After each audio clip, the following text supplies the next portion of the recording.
Hey everyone, UristMcSparks back with you again, and let's put our scripting knowledge to good use. So I've got the makings of an obby here. It's really not too much to look at, just a couple floating platforms. They're all anchored, so they're not going to fall down when the game starts. Right now this is kind of static and not very exciting. You know, it works fine for an obby, takes a little bit of skill to jump from each of these. But wouldn't it be cool if we actually had a moving platform in between here? So you had to time your jump to hit it just right? Well, we can't really do that too easily just with dragging objects into the world, but it's actually not too bad if we use scripting. So let's learn how to do that. What I'm going to do is I'm going to delete a couple of these. I'm actually going to want to have just one platform moving back and forth. We're going to designate you as the platform. What I'm going to use you two guys on the side for is I'm going to use you as sort of markers. I'm going to give you a special color, make you partially transparent. I'm going to use you two as markers to say where I want the platform to move between. So basically, what I want to have happen is I want the platform to start over here, move over like that, and just go back and forth constantly. Note that I'm kind of talking this out, but this is a good practice to do whenever you're trying to do something in your game. Before you start scripting, it's always good to have a clear goal in mind of what you want to accomplish. And here I think we have a very clear goal. Just have the platform go back and forth between these 2 points. Cool. So before we dive into scripting right away, there's a couple more things we have to set up.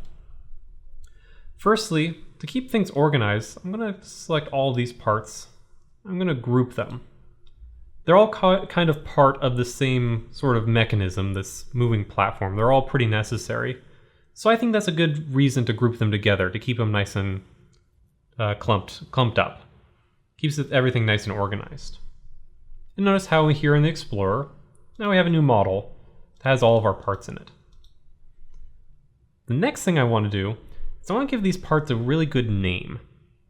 Remember in the last lesson, we were changing the color, transparency of the base plate. And the computer was fine with that because we just said, hey, change the base plate to blue or to red. But in this case, notice how all of these things are named part. Now part's a fine name, there's nothing wrong with it, until you tell the computer to do something to part. If you told the computer to do something to part, it would be, hey, which part do you mean? There's 3 things named part. I don't know what you're trying to tell me. And it's going to probably pick one kind of randomly. And that's not good. We need it to do specific things. This is the part we want to have moving. We don't want it to suddenly move, say, this part on the end. That's not going to work. So the best way to make sure the computer isn't confused is to give things good names. So notice we have our name field down here in the properties. I'm going to name this one that's moved. I'm going to name it platform. And for this part, I'm going to call it the start. It's just where I want the platform to start moving from. This other one I'm going to call it finish. And notice now there's no confusion. Each one of these has a really nice solid name. I'm even going to name the model just for kicks. I'm going to call this moving platform model. Notice how, just like when I was making variables in the last lesson, I'm not using spaces here. You technically can use spaces in the names of your models and parts. That's fine. It makes it a little trickier to use with scripts though. In general, I always recommend not using spaces unless you really have to. I find this is pretty much just as readable. Use these alternating capital letters. It makes it easier for yourself later on. Just a little tip. So now then, let us... oh, sorry, I forgot one more thing. So to make this platform move, there's actually kind of a number of ways to do this. Roblox is built on a really cool and robust physics engine, and there's a lot of neat ways you can move things around. In this case, I want to use something called a body position. I'm going to right click on platform, click on insert object, then on body position. Now what's cool about a body position, the reason I like using it, is it's really good if you want things to move to certain places, but you don't want them to move instantaneously. It's very easy in scripting to just have things teleport around, which is kind of cool. But in this case, I don't need my platform to instantly bounce back and forth between these two endpoints. I want it to move kind of smoothly. That can actually be a little tricky to code, but with body position, it does pretty much all the work for us. All body position needs, so notice how down here it's got a position. It'll try to move whatever it's inside to that position. It moves it nice and smoothly, which is really cool. So all we have to do to make this platform move is just set the position here. So let's go ahead and get started. Like before, I'm going to server script service. I'm going to insert a script. Don't need to print out anything right now. And the first thing I always like to do when I'm writing a script is I want to make all my variables first. Remember, those are kind of like convenient shortcuts you can use, and it just makes my life easier. It makes it so I don't have to type out the same thing over and over again. So I'm going to make one for, let's say I'm going to make one for the model. So I'm going to call mine just model for now. Not a great name, but I think it'll be fine in this case. And the model is game.workspace.movingPlatformModel. Cool. Then I think I want one for the platform itself. Form. And notice how the name of your variable doesn't have to be the same name as the object you're doing. Because remember, variables can be any name you want them to be. So I'm using all lowercase here. I used uppercase here. Just a little personal preference. Now platform, well, I could write game.workspace.movingPlatformModel.platform, but I already have this convenient variable up here. Instead of writing all this out, I can just say model.platform, because model is really actually game.workspace.movingPlatformModel. Cool, I'm just going to do the same thing for the start and the finish. Model.start, equal finish, equals model.finish. Cool. Oh, and I probably also want one for the body position. Might not be a bad idea. Well, body position is model. Or actually it can be platform.body position. Cool. So we got a lot of variables here. We may not use all of them, but I want to have them here just in case. So let's get this platform moving. Notice how I said here, we just need to set the position of the body position, and it's going to move whatever it's inside to that position. So let's do that. To do that, it's very easy. We just say body position dot position. No, that sounds a little redundant, but it's just the variable. It's just the property name here, position, and it's property of body position. We're going to assign it using our fancy equal sign that we've always been using. Now, where do we want it to move?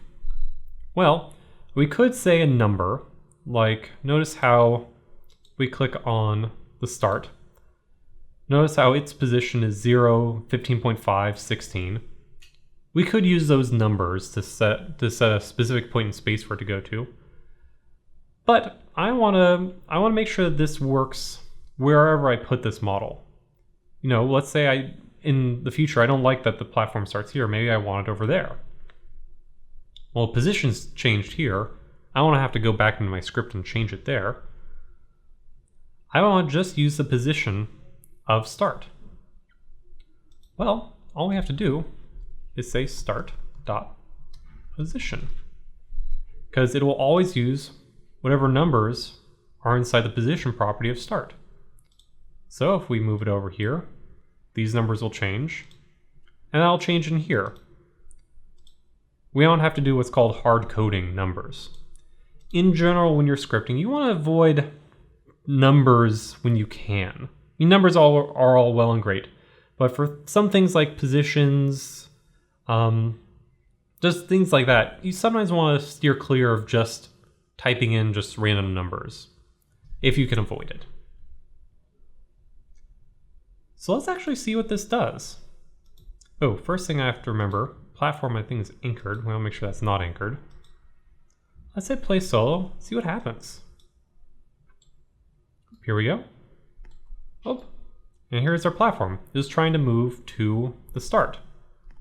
One thing I noticed though, the start, I can still walk through it, so I actually want this platform to move all the way inside. So one thing I need to do, so I need to make sure that both of these parts are not can collide. That way, when we hit play solo, boom, the platform moved right into the start. Cool. And I think this highlights a big part of scripting, which is that you're going to be testing your scripts a lot. This script is nowhere near done, but already I'm just trying it out to make sure it's working right. One of the worst things that can happen in scripting is you spend a long time, you write a lot of code, maybe dozens, hundreds of lines of code. You try it, it doesn't work. Finding out where it doesn't work is really hard if you've just written a whole bunch of stuff. But if something wasn't working here, it's very easy to find out what the problem is. So we say we wanted to move this back and forth. Well, we moved it to the start position, that's cool. Let's move it to the end position. Body position dot position equals finish dot position. Pretty much this, as long as I spell it right. Pretty much the same thing, right? So what happens if we play now? Well, hey, it's over by the finish. Well, that's good. We definitely wanted to go there eventually, but we kind of wanted to go to the start first, didn't we? Well, what's going on here? Now, the one thing about computers is that they're really fast when they're going through a script. It's trying to do each one of these lines of code as fast as it can do it.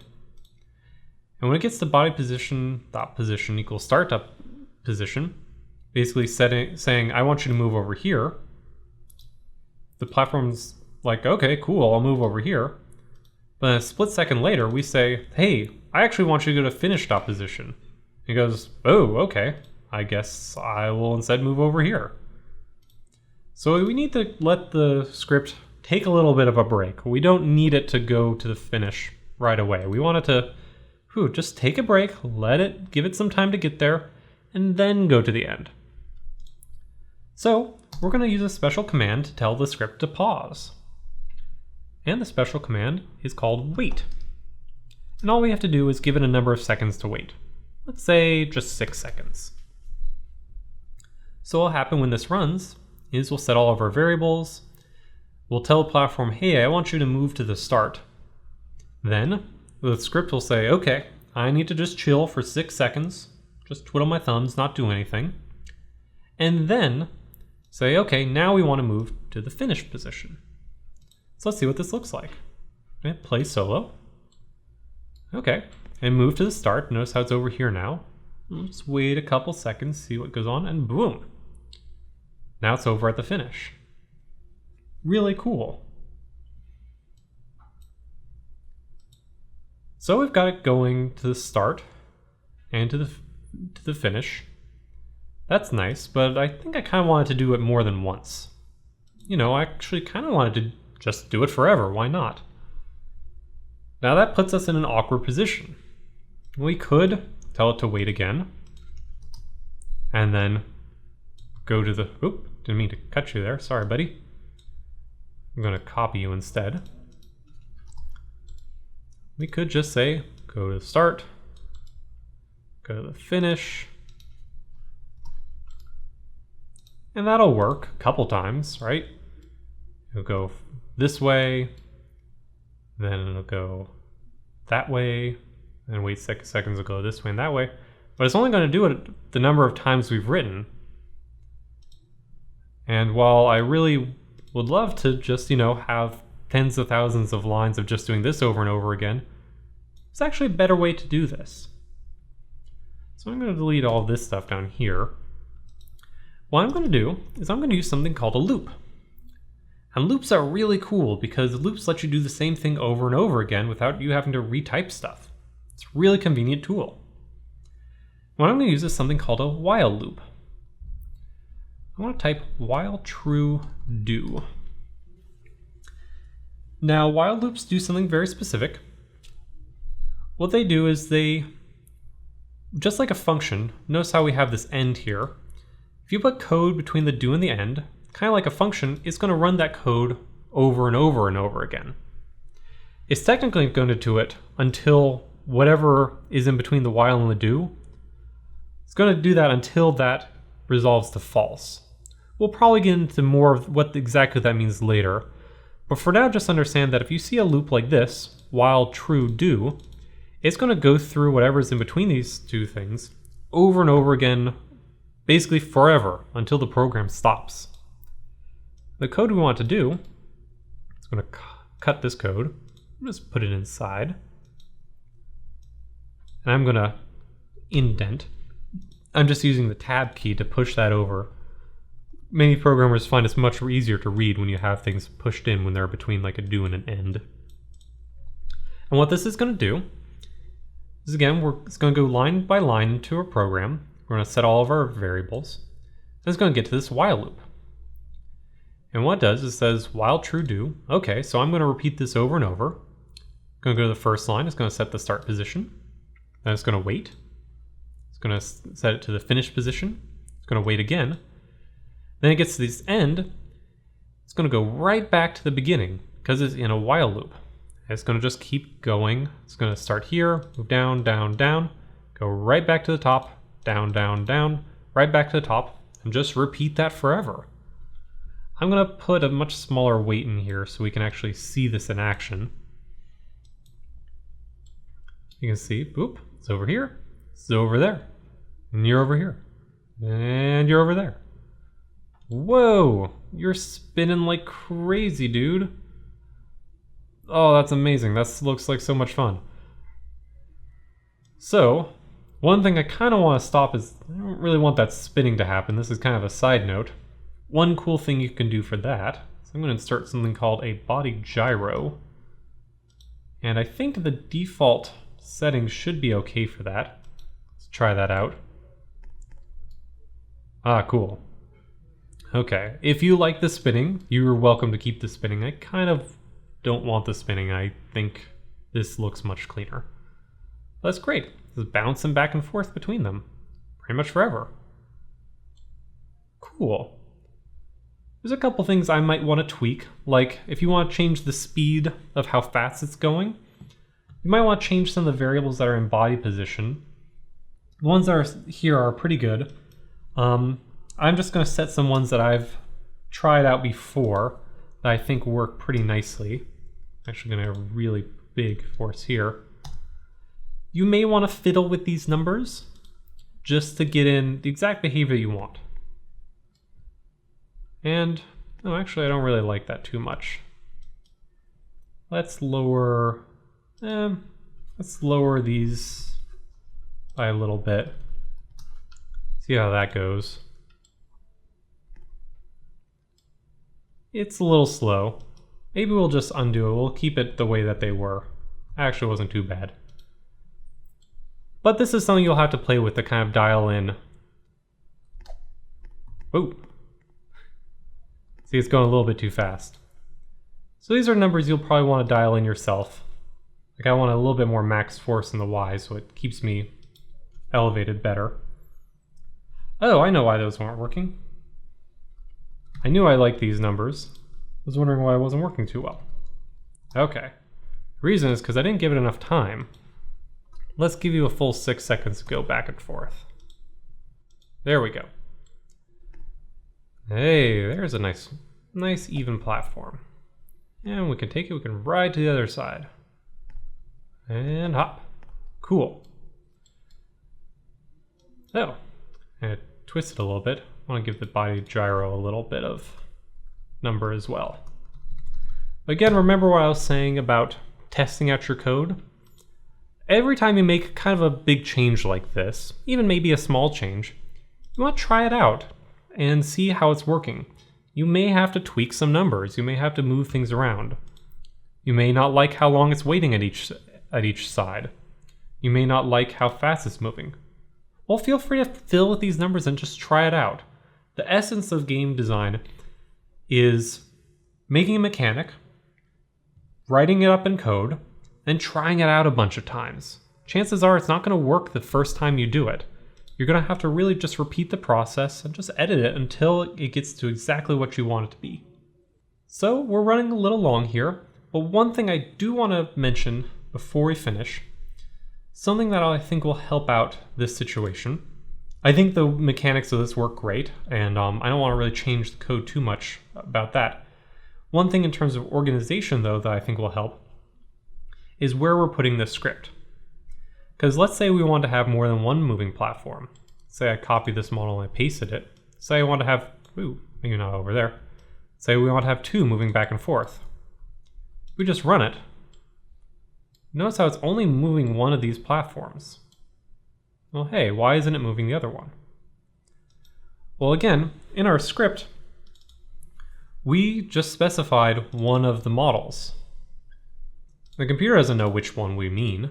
It doesn't necessarily even know that we want it to do to both of them. It's just saying, hey, you told me to set model to game.workspace.model. Well, I had to pick one. I picked one. Sorry for the other one. That's too bad. A cool way we can get around this problem is, let's say that if we didn't have the script inside server script service, instead, what if we put the script inside the model itself? Delete this other model for now. A script will work just fine in the workspace. Just one thing we want to change is this model. Instead of saying you're the model that's in game.workspace.movingPlatform model, all I have to say is script.parent. I need to return. What that's going to do is this script is a special keyword to mean the script that the code is currently in, and parent is whatever's inside.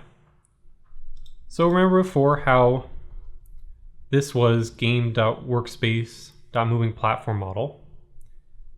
Instead now, if we say script.parent, it'll know the model we're talking about is the one that the script is inside.